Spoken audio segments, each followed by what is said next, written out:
Hi everybody, this is Christy. I am the Intimate Warrior. I thank you so much for stopping by, and as always, I send you love. I have put my headphones in to make this video several times and have taken them out several times. It has been a little overwhelming here for me, coming to realization as to what is really taking place, understanding a little bit more about our becoming, in the process of our becoming. So I mentioned yesterday briefly in my video, where I labeled it also Following the Star, and I used the image of three wise men. Now, when we were going through winter, the winter solstice, the elements dropped from crown to root, and they began, which is the light of the Ein Sof. Okay, this is the resurrection flame, or turns into the resurrection flame. So this is where Santa Claus, or the claustrum,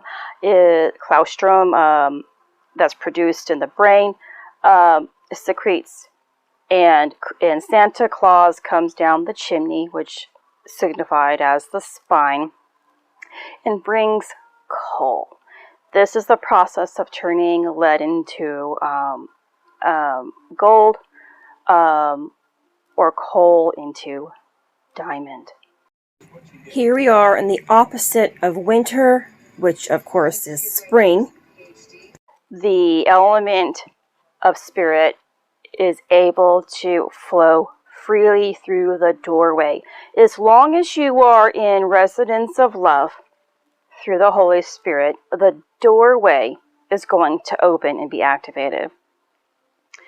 Your ascension cycle works through the 22 letters of the Hebrew alphabet. You're going to have the three mother letters of Aleph, Mem, and Shin. You're going to work through the 7 double letters, excuse me, and then work through the 12 simple letters, which all total up to 22 of the 22 letters of the Hebrew alphabet. Now, this is also the spheres within the tree of life. Many things or information that you read about is going to only hold maybe 10 spheres within the tree of life. There's actually 11, or I might even put 9, I don't know, but there's 11. So 11 and 11 total 22. So you're going to have to begin one way or the other in your descent, or starting at the bottom of the tree of life and make your way to the top, and then from the top you make your way to the bottom. But you're going to do this several times. I think it's at least 3 times that you're doing this, or 4 times going through the 4 bodies that we have, the spiritual bodies.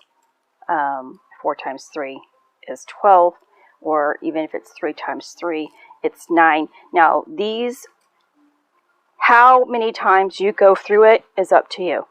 And how many times you go through it, which is your conscious choice, is going to take you to a certain level of your process.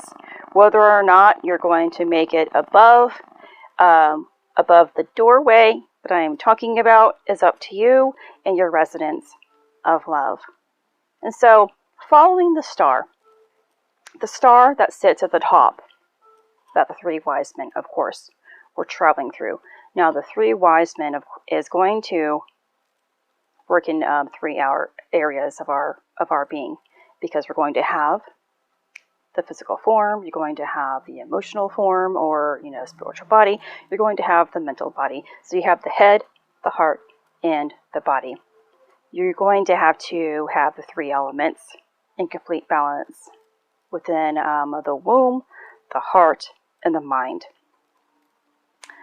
So in the womb, you can see as if 2 ovaries, and then the sexual region, the womb of the woman, or the same thing as the privates of both male and female. That's the 3 elements also. And then the heart, you have the 3 chambers of the heart. And then in the mind, you have to balance the 3 major centers of the pineal, pituitary, and the thalamus, which acts as the diencephalon. if I am saying that correctly. I can spell it, but not pronounce it. So you're following the star. The elements are now following the star. The three wise men are traveling up until they reach the crown where the Godhead is. Now, this is also what I have spoken about in relationship to the Bandu chakra. The Bandu chakra opens you up to the Godhead, the star. There are lots of things that can work within the crown that can open up the crown. And there are different levels also of the crown opening. When the Bandu is open, completely open and filled with the Amrita, this is the life-giving gift from Source. It's been stated, if you read about the Bandu chakra, that this liquid or nectar can be burned away in the solar plexus. Why? The solar plexus is where, of course, it is the house of where Christ, the Bethlehem house. It is the house where Christ first was born at. He must be born within the solar plexus. But if you haven't balanced your solar plexus at all, the elements too hot, then nothing can survive. The stove or the oven must be at the correct temperature to cook like bread. It can't be too hot. It has to be the right temperature for the bread to be formed and created and enjoyed. Otherwise, it's just going to be burnt, and then it's nothing that you can eat. And excuse my stuttering today. Lots of excitement. My body is vibrating kind of on the inside because of the excitement and the awareness of making all of these connections. So there's no way, and honestly, the Bandu doesn't even open until there's some form of balance taking place. But if we aren't in resonance of love, we can fall off. We know that if we stop being in resonance of love because we get tired, we'll lose hope and faith, then of course the elements are going to become off balance again and very chaotic. So it takes us being in resonance of love to continuously create a space of peace and harmony. And then that's when eventually you'll get to that higher aspect within your journey of allowing that nectar to drip to give you peace, centeredness, harmony within your life, where the solar plexus is going to allow that energy to rise back up. This is the point of fire or of hot and cold mixing and being able to rise back up to be utilized again. So the father and the mother are always going to mix within each other and rise back up for the entire body to use this mineral. So that's where what's taking place here is the Bandu is really opening or has received its vital fluids to continuously allow the body to replenish itself. It doesn't mean we are actually at this level within ourselves, because it still takes a process of becoming, integrating, understanding what is actually taking place within us, and still making that conscious choice to receive. The fire of the sun and the coldness of the moon must unite. They unite at the secret chamber of the heart, which acts as the bridal chamber, where they become one element of through source. The Bandu is also the dot, the point of all origin, the center of all creation.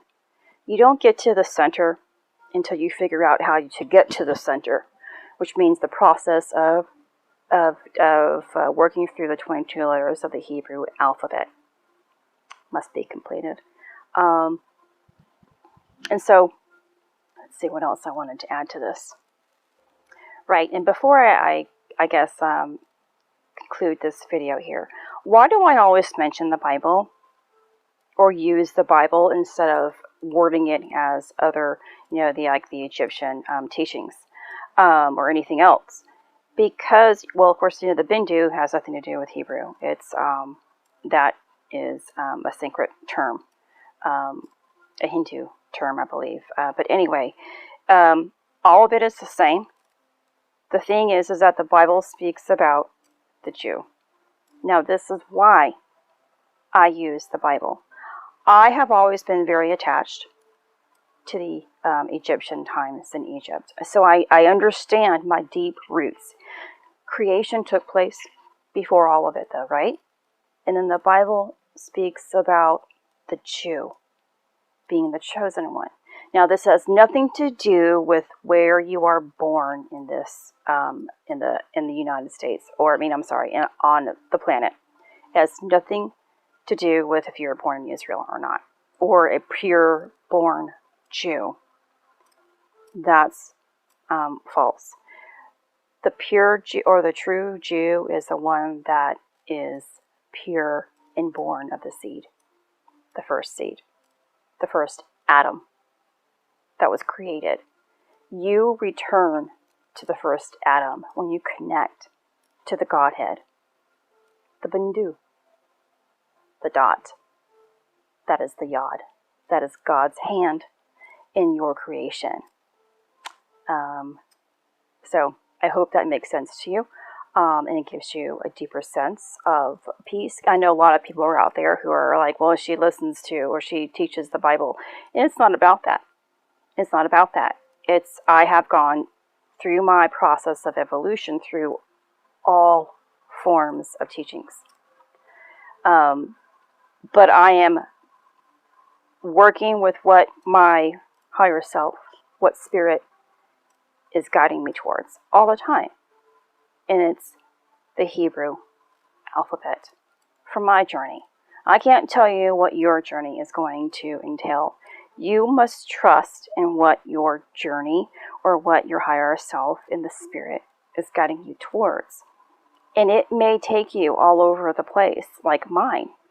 And it might bring you back to one form of teaching that is the truth. And I'm not saying mine is the truth. I'm not saying anyone else's is the truth.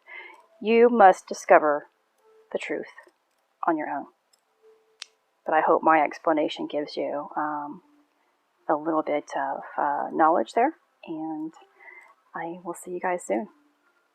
This is Christy. Much love, health, and healing your way. I am bringing purpose to your life. Take care.